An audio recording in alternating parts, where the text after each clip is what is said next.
flying the Mopar colors this weekend. She is now part of the U.S. Army team as well, and as part of that, she was out here and took part in the Youth and Education Services presentation on Friday, where they literally had high school students from all over the state come out here and give a little look at the NHRA and the Army and career opportunities. Of course, she has driven the Papa John's car, the Fire Ray car, the Pennzoil car, but right now it's all about Mopar as she tries to run her Arizona winning streak to 3 consecutive races. The first person standing in her way is Troy Buff, driving Bill Miller's car. Bill Miller, end of last year, told everybody he's going to retire. I actually talked to him in the trailer and I said, "You really quitting?" And he said, "Well, I'm not selling everything." His retirement lasted exactly 1 race as he skipped them on, and it's great to have him here back at Wild Horse. Can Troy Buff do what nobody's been able to do since 2015? Beat Leah?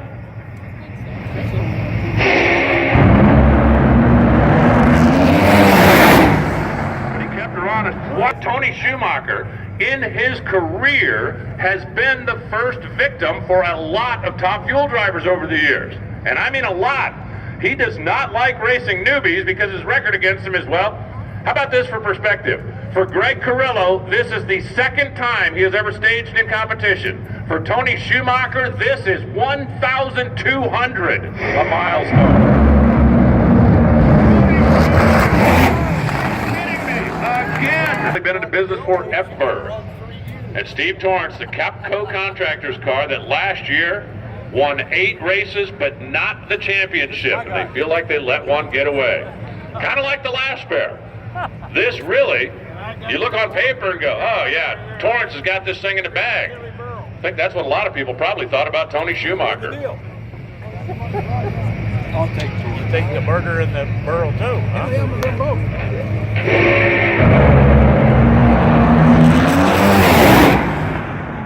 Well, Steve took 330 miles an hour. Something happened to Crispin's car. The tree came down and it rode. And then it have fun and have a lot of interaction with the fans. It's the last car in the pits that still whacks the throttle. But their second goal is to be more competitive. Richie Crampton's got everything you need to win a championship with backing from Coletta Air, DHL Freight Services, and Conrad himself sitting over there in the golf cart. He and Rob Flynn make the decisions on this car, and Richie Crampton flies in to drive it. Crampton qualified 5th, Palmer qualified 12th. As we've seen so far, so what? Number 1 qualifier is already out of here.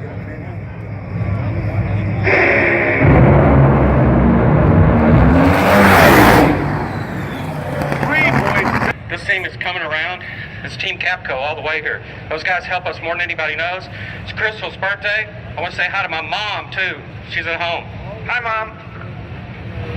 Mom, it's too bad you're not here. Your kid's doing good.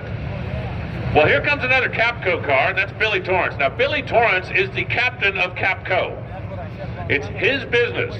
The pipeline contractors down in Kilgore, Texas, that's where they're based. They actually work all over the place, and I mean lots of work. And Doug Coletta in the Mac Tools machine. I guarantee you, Jimmo was wishing he had lane choice a minute ago, and then he just watched Scott Palmer run down this lane that he's in. Because Billy Torrance, his first start in a long time, top half, lane choice. Capco right side, Coletta left side. Oh, game on!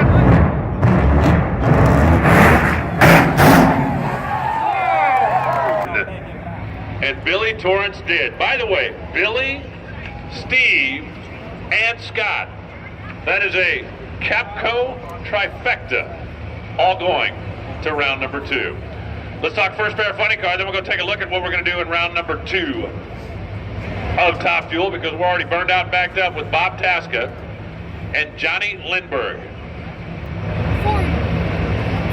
That was the first round win for Billy since the Auto Club Finals in 2016.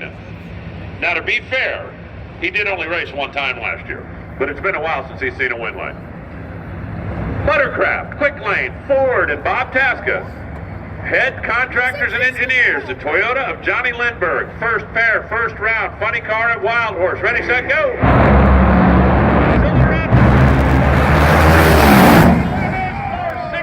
Anyways, but I think it's good that I have a lot of experience driving on frozen lakes in Sweden. So I pedaled in and we took the win. So it's great.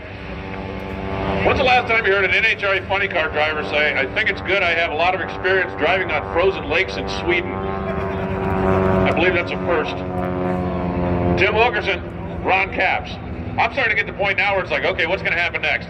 By the way, I don't know that I mentioned it earlier. Track temp is checking in about 90 degrees as we get set for funny car here. It is just a beautiful day.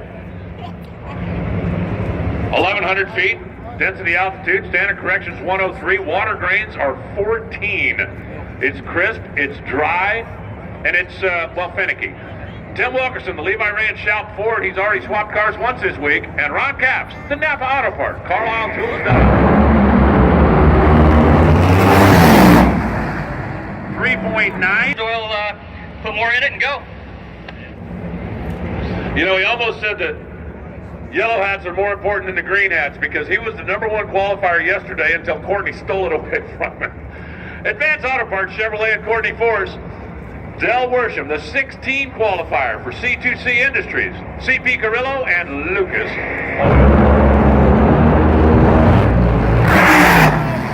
Good catcher, 430. Wow, that was like 4 rounds worth of interviews in one. Rich Townsend, I love the new guys. Not that I have anything against Jack Beckman, I love Jack Beckman. But Townsend qualified for the race here this weekend. He just recently changed his license over from the Nostalgia car that he normally runs to the Big Show car. I'm telling you, it was like 9:45. He's at driver intros going, where do you need me? What time? You ready? He is very excited to be here. I have no idea how wild and crazy he'll be if he can figure out a way to get around that Infinite Hero car. That is going to be no easy task. If Jack Beckman runs the run he's capable of, Richard Townsend can't beat him. But if Jack Beckman makes a mistake, Richard cannot let him get away with it. Like that. 550, 179 miles an hour, and the Nitroholic guys are high-fiving on the starting line. Lance Larson is helping that team with the transition into NHRA Mellow Yellow drag racing, and he's just down there shaking his head. Jack Beckman, Air Force Sergeant, gets out of his car, salutes the crowd, and goes, you're kidding, right? Rattle, bang, and coast to a stop before he even got to the finish line. Maybe there's a reason that Wild Horse has seen so many first-time winners and so many crazy upsets and so much wacky stuff happen. Off the starting line, Jack moved first by a smidge. Watch again on the NHRA replay. Boom! For Jack Beckman. And right here, Richard Townsend's got to be in the car thinking, I have no idea why he's not. Johnny West is from right here in the valley. If you've been coming around for a long time, you remember the old Plan A, Wild Wild West? That was John, his brother, that ran a couple of funny cars and fuel alters. Johnny West, who still manufactures parts and pieces for these cars and is a very well-respected tuner. Usually they'll find him out here helping somebody kind of get his feet wet or get his combination sorted out. All right, can the Surfer take down the 16-time champ today? Yeah, anything's possible. I mean, anything.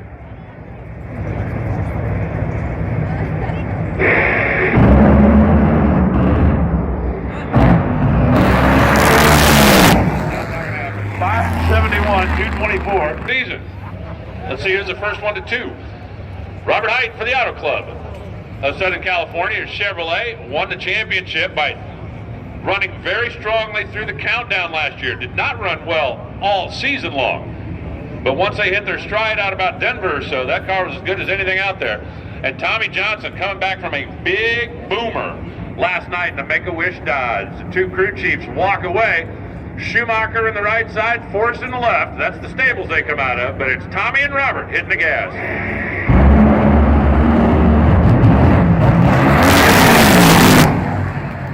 Wow. Cruz Pendragon driving the car he calls El Jefe, the boss, the Snap-on, Toyota.